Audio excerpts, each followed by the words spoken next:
Damn, Perk did this?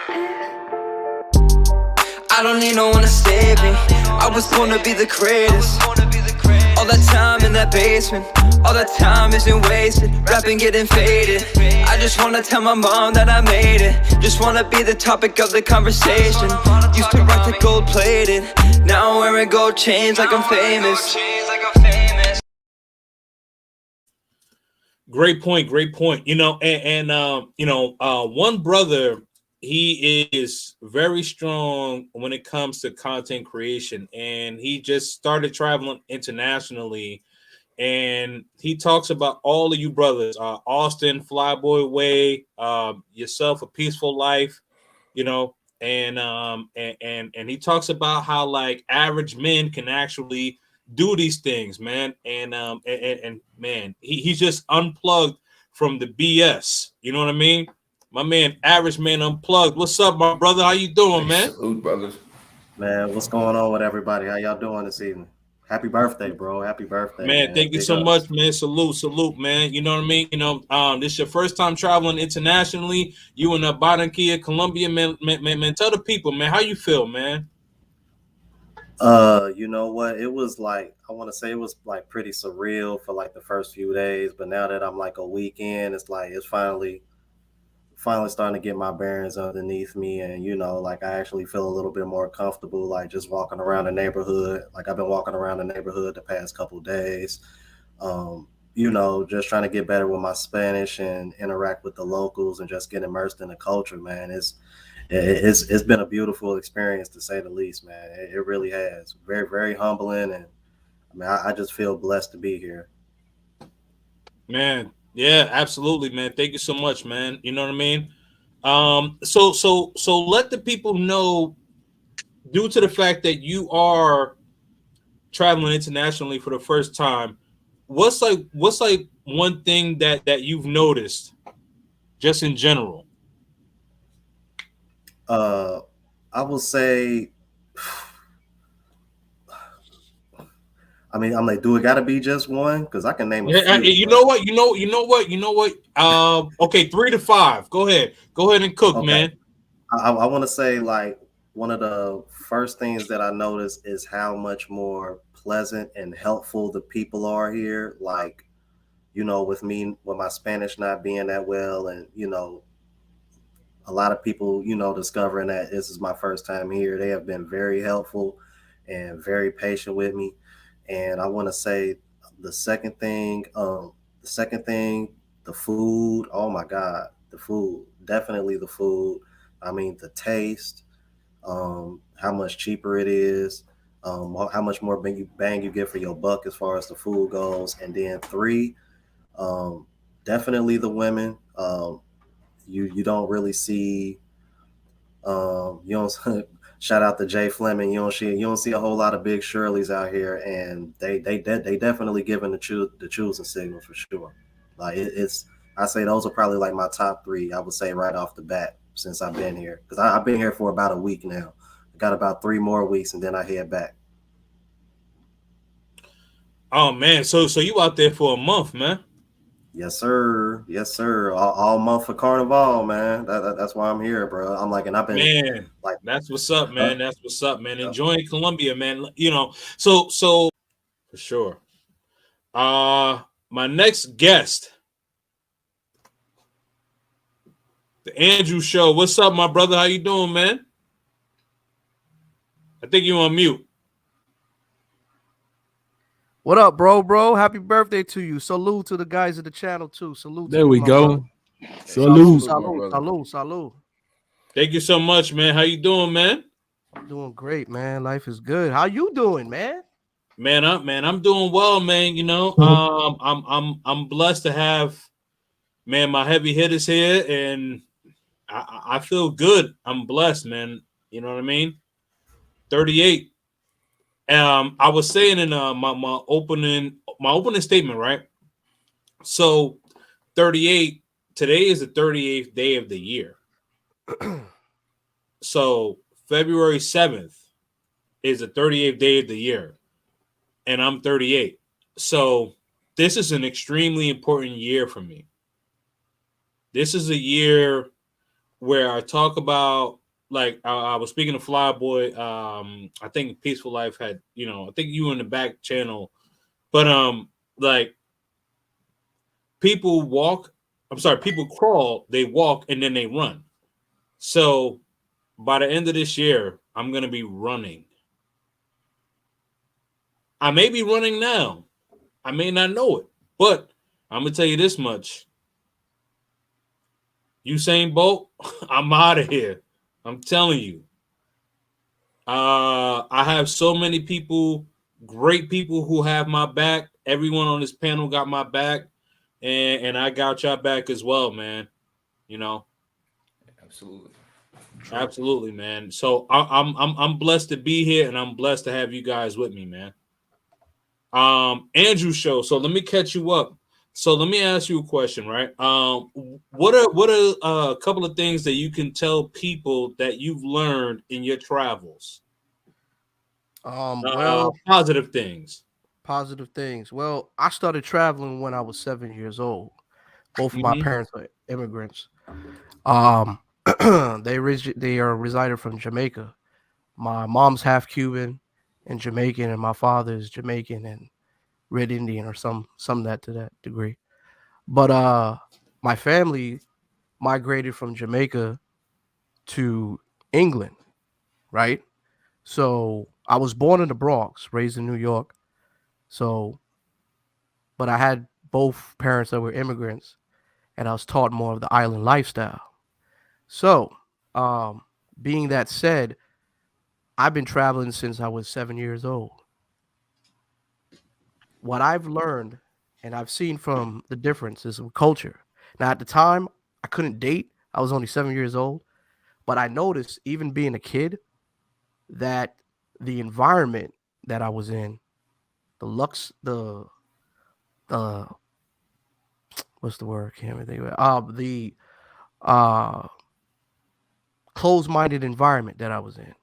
I Mm-hmm. realized that even as a child, children interacted with themselves very aggressively. When I was overseas, I saw more of that traditionalness, that loveness, you know, that's what I was missing living in New York. You know what I'm saying? So even though I had my family there, I didn't really have my family there. Mm. You get what I mean? Like, it's just a different type of love because the Right. atmosphere was different. So me being in England and being with my family over there, even being outside, walking the streets late at night, I didn't feel any danger whatsoever. If I got lost or I needed to go somewhere, I could easily somebody and somebody would direct me over there. I didn't feel danger at all. So fair enough. From that time, I was the only kid on my block that had a passport. Nobody had a passport on my block. I was the only kid, only because both my parents were immigrants. So I grew up from a time where this is like before MySpace, the times when we just had like what 3 to 4 channels on a TV. Um, we had a cable box, channel 47. Everybody knows that channel. Hey, But everybody from New York. Everybody from New York know that channel. Yep. everybody from New York know that Scramble channel. You know what I'm saying? But this is just childhood memories. You know what I mean? So from that experience, growing up and dating, I always thought something was wrong with me. I didn't know what it was. I couldn't find it, but I was always confident in, really confident in myself. But then I started to lose that confidence once I started to realize I needed certain things in order for me to attract what I want.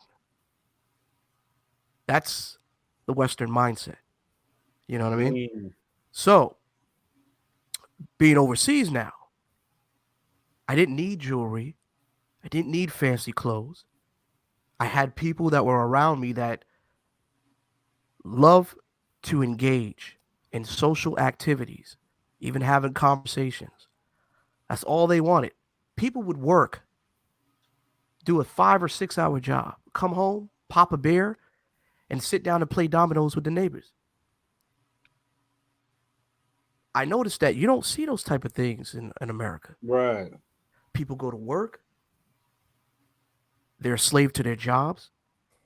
Facts. They come home, they're dead tired because they're working like 3 people in one.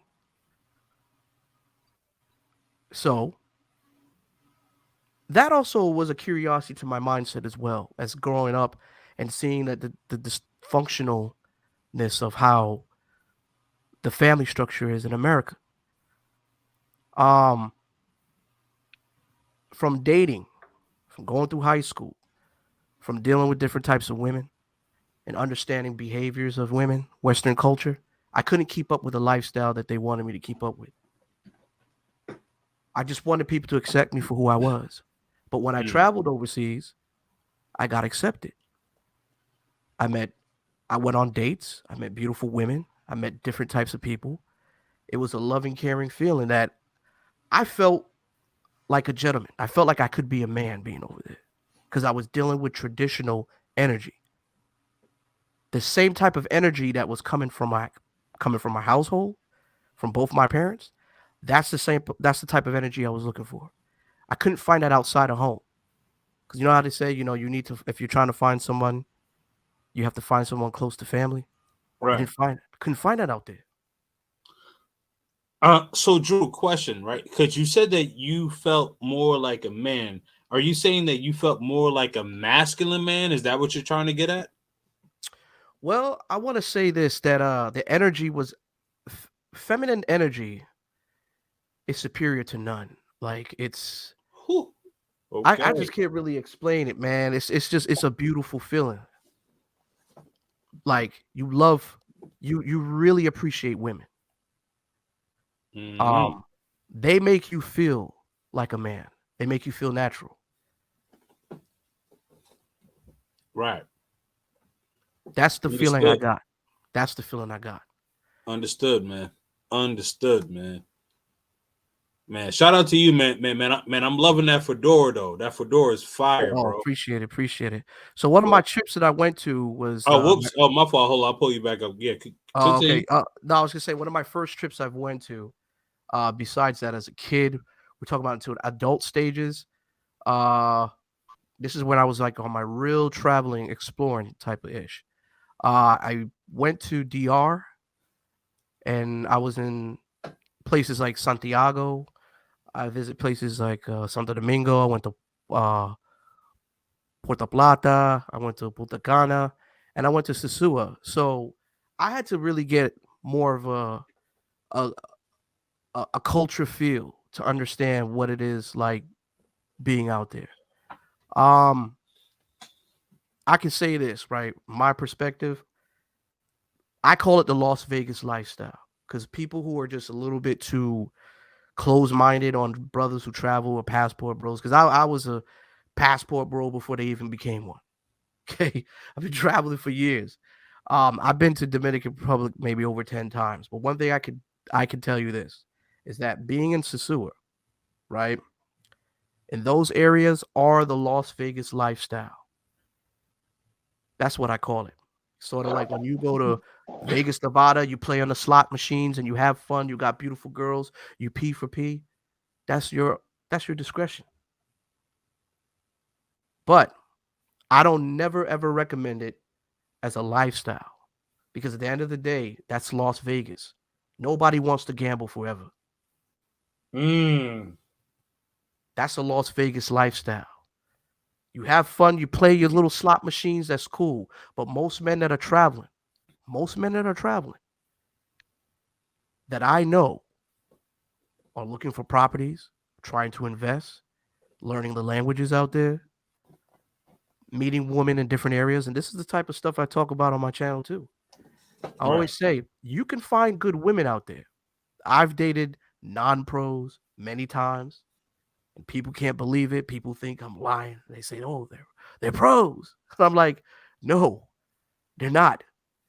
There are women out there that are not just about doing the Las Vegas lifestyle. The majority of the time, if they do it, it's because it's a job, like anything else out there that they do for work. So, in this perspective, I've met women out there that introduced me to their moms, to their fathers. I sat down. I've had dinner with this Dominican chick, beautiful family. They treated me right. They took me around places. So That's the type of experience I've had when it came down to dating a female, all right, out there. Like, I became a part of a family.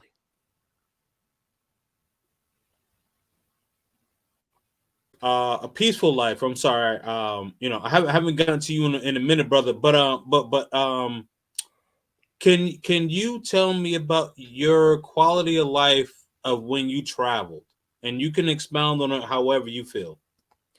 Well, for now, I mean, other than being in the local areas like, Mexico, the Bahamas, and other Caribbean countries, I haven't ventured out as far as some of the other brothers. But I mean, even then and there, you can see the difference in the experience. Because, I mean, ultimately, my goal is to go a little further out. I mean, um, I had a good conversation with Dre about Colombia, and that's almost like an expert opinion right there. He gave me good details about Colombia, um, Thailand, the brothers in Thailand, and the Philippines. So I'm trying to figure out what the best option is for me now, especially as an older guy. I'm 48 years old.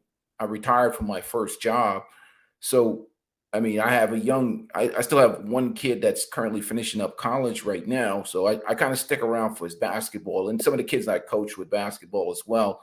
Obviously, we're getting into like, that February part of the season, getting into March Madness. I always check on the guys, because I spent a lot of time, with those guys when they were younger. So I always keep an eye on them. But ultimately, what I'm looking for is that peace that the brother is just talking about down there in the Philippines. And he said he lives in Thailand, because I recognize that, one, my money is going to go further going overseas. And then I really checked out of dealing with American women. The last one I dealt with is a couple of months ago when I had, but after that, I've completely checked out of it. It's just a toxic type situation. And the value you get as a man here in this gynocracy that we live in is just not worth it. So for me, it's about living in peace. It's about enjoying all the fruits of my labor from working all those years. I mean, because all rational men just want to live in peace, want to enjoy their life, want to have some fun, want to spend some time with quality feminine women. And if you're a man, a real man, a masculine man, you don't really want to live in this type of toxicity, especially in this country. This country has become like living in a big vajayjay. Sometimes the guys have gotten soft and the women have gotten too masculine, and you have to deal with the nonsense on a daily basis. Even now, I work out every day almost. Well, take maybe a day or two off a week, and I deal with it. It's all around the environment. It's toxic, it's very toxic, this environment. So for me, I'm playing the checkout. I'm either going to run over there, Colombia or Thailand or one of these other countries. I haven't thought about Africa yet. Anywhere that I see any glimpse of this radical, feminist, toxic type environment, I'll go nowhere near. But right now, I want to check out Colombia. I want to check out Thailand. And a couple other places. I don't know. Africa, I'll probably fly to as well. My concern is now with especially a kid that plays sports, and obviously they're top of the conference right now. They might, if they win their conference tournament, make the tournament. So I want to hang around for March Madness. That's the only thing that's kept me from leaving. Because my concern for me, I know if I leave and I go to Colombia or Thailand, they may never see me again. So that's my only concern. Man, you ain't even lying. I know better than, what I'm saying? I go over there, next thing you know, I come back, everything is sold. Because in my situation, time is not an issue. The money is not an issue because I have residual income that comes in. So my concern is not going. It's more the opposite of that, which is never returning. Yeah. Because even now, I mean, I told Dre one time, him and Richie Mack and all you brothers have ruined me. I can't even consume these hyenas no more. I'm like messed up, like really bad. Like I'd be like, I just can't. I can't consume you, baby.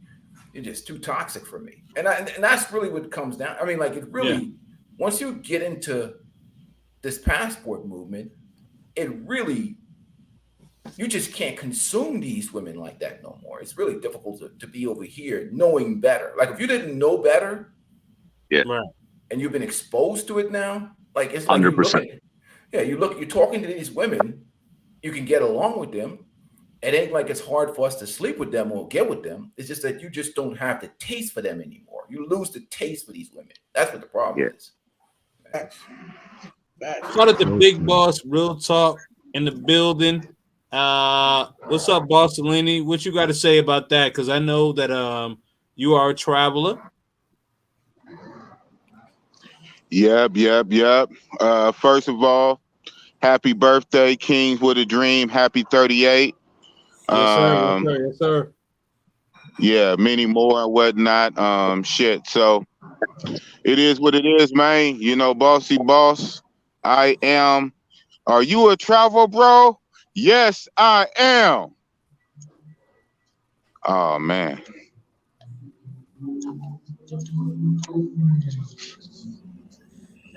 I don't understand. I'm a travel bro. I'm a passport bro. Okay. I don't run from it. I claim it. I name it and claim it. Yeah, but you say that to say what though?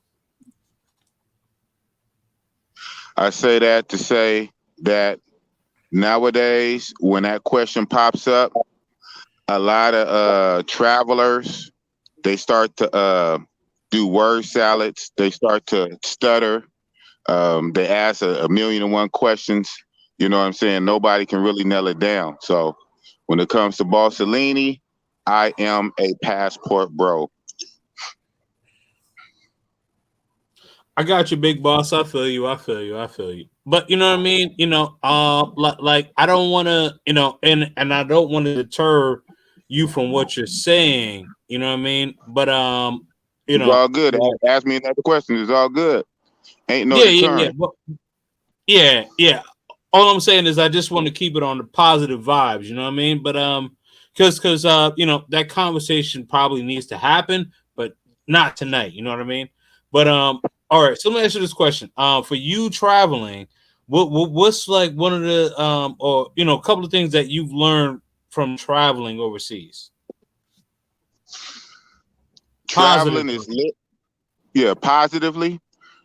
Traveling is lit. Traveling opens your mind and expands your mind to different possibilities. Traveling actually makes it to the point where you get back to the States because you're trying to get back so fast that it actually can improve your situation, you know, especially your money situation in the States. You get more efficient, you know, you cut the fat, so to speak. You know what I'm saying? You kind of get your finances more in order if they wasn't already. Traveling, it basically just makes you more well-rounded, and it motivates you and inspires you. Gotcha. Fair enough.